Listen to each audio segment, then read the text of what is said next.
All right, so last time we saw Kacha, a life was saved against all odds. But you know how these stories go?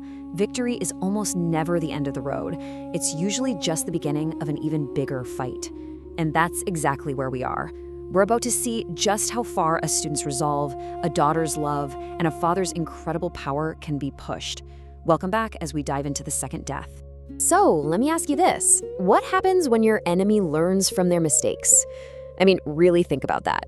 It's a genuinely terrifying thought, isn't it? Because facing a foe is one thing, but facing one that's smart, one that's watching you, adapting, and getting better every single time, that's a whole different level of danger. And that's exactly the nightmare Kacha is about to walk into. So Kacha is back. He's literally returned from death. Remember, he was a walking miracle, brought back from the absolute brink by Shukracharya's incredible power, the Sanjeevani Vidya. It felt like a massive victory, right? A real blow against the forces of darkness. And Kacha, he just goes right back to his duties, his focus as sharp as ever, almost as if he's completely comfortable walking that thin line between the living and the dead. But here's the thing about peace in a story like this. It's always an illusion, and a fragile one at that. As Kacha is going about his day, walking through those forest paths, there's a shadow stretching out behind him that he just can't see. He's back in the world of the living, sure, but he's completely oblivious to the danger. Because his enemies, they've been watching. They know exactly what he's after now, and stopping him isn't just a goal anymore, it's become an absolute obsession. Yeah, this calm he's feeling, it's not gonna last. It's just the quiet before a much smarter and deadlier storm. Okay, so let's break down just how much the Asuras have leveled up. Their first attack, it was basically just brute force, a clumsy, angry attempt. But this time, this is different. This is cunning. It's calculated. They've seen what Shukracharya can do, and that's changed everything. Their caution is gone, replaced by this ice-cold resolve. And look at the difference. The first time, they left a body. This time, they're aiming to leave absolutely no trace. They're not just trying to kill him anymore. They're trying to literally erase him. You see, that first failure wasn't a loss for them. It was a lesson, a brutal but very effective one. They realized that to defeat Katarna, it wasn't enough to just kill him. No, they had to defeat the very possibility of his return. So every single move now is precise, methodical, and aimed at one thing and one thing only, making sure this time it's absolutely final. So let's talk about that second attempt. This was no repeat performance. This was a terrifying upgrade. And just like that, it's over. The attack is swift, it's silent, and it is horrifyingly complete. Where you'd expect to see signs of a struggle, there's just nothing.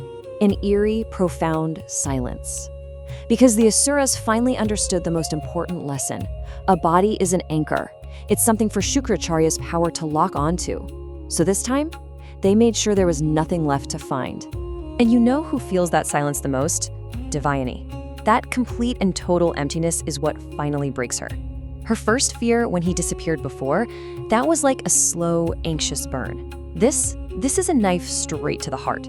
Because Kacha isn't just missing this time, it's as if he was never there to begin with. Her fear goes way beyond just worrying if he's safe. It's the chilling, gut-wrenching terror of total annihilation. This paralyzing fear sends her running straight to her father. But the plea she makes this time, it's different. It's so much more intense.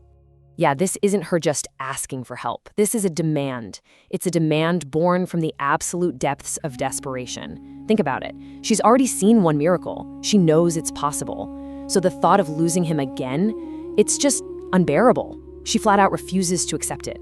Her grief, her anguish, it's like a force of nature in itself, practically compelling her father to act, to once again bend the very laws of life and death. So Shukracharya gets ready to use his power one more time. But here's the catch. Repeating the impossible, well, it always comes with a cost. So what's this second attempt look like? Well, everything is intensified. The Sanjeevani Vidya, this sacred knowledge of bringing back the dead, it's being pushed to its absolute breaking point. First, the invocation, the chanting. It has to be done with so much more force. Then, the location part. Remember, there's no body to find. His power has to seek out an essence that was utterly lost, scattered to nothing. And finally, the reconstruction. This is just an act of pure brute will, forcing life to piece itself back together from absolute destruction.